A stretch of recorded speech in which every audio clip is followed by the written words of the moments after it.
Hai teman-teman, saya Clara Agustina Siregar dari kelas PG PAUD Reguler E Universitas Negeri Medan.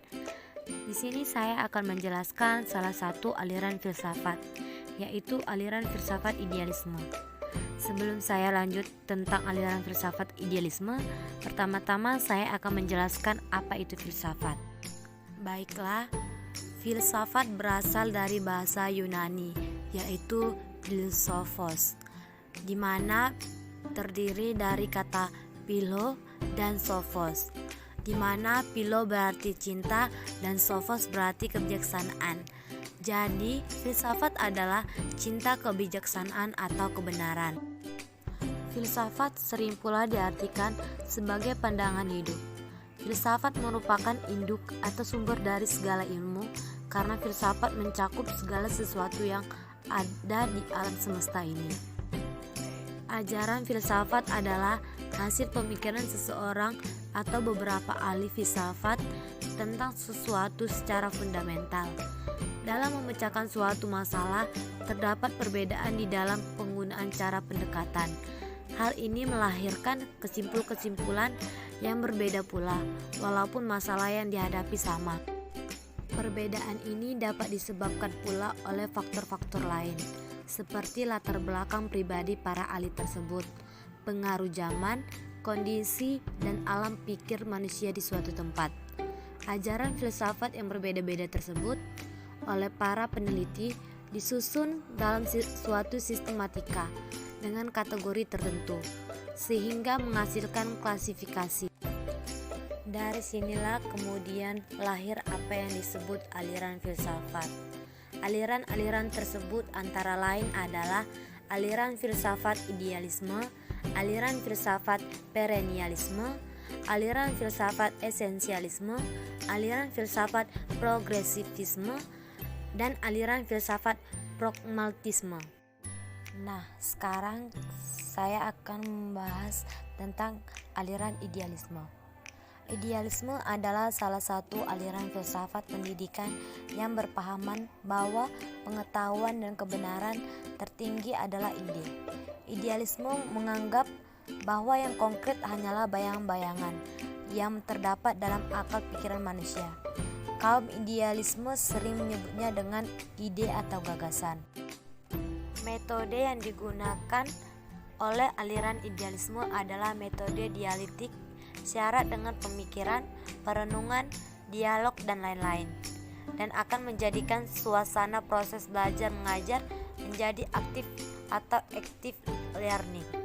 Kurikulum yang digunakan dalam aliran idealisme adalah pengembangan kemampuan berpikir dan penyiapan keterampilan bekerja melalui pendidikan praktis.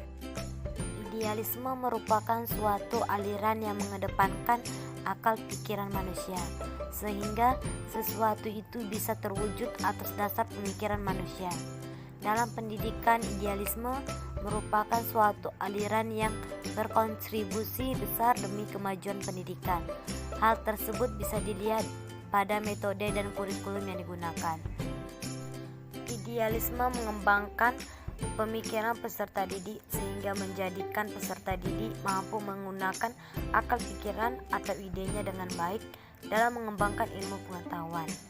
Filsafat idealisme adalah sistem filsafat yang menekankan pentingnya keunggulan pikiran, roh, atau jiwa daripada hal-hal yang bersifat kebendaan atau material.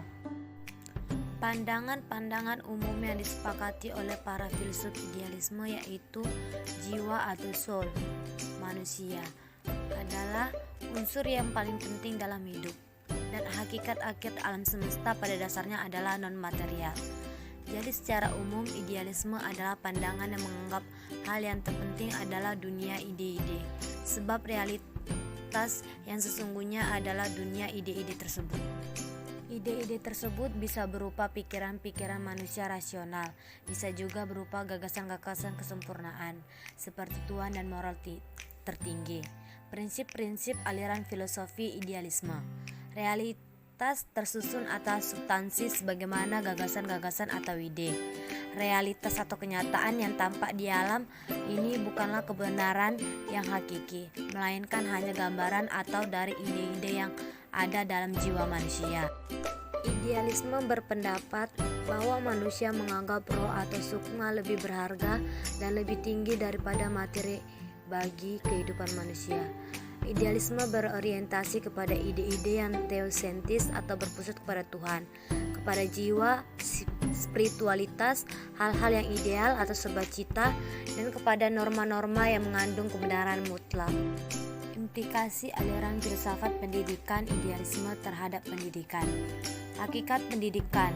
Pada hakikatnya pendidikan bukan hanya mengembangkan dan menumbuhkan, tetapi juga harus menuju pada tujuan, yaitu di mana nilai telah direalisasikan ke dalam bentuk yang kekal dan tak terbatas. Tujuan pendidikan. Pendidikan bertujuan untuk membantu perkembangan pikiran dan diri pribadi siswa. Mengingat bakat manusia berbeda-beda, maka pendidikan yang diberikan kepada setiap orang harus sesuai dengan bakat masing-masing. Pendidikan dan peserta didik.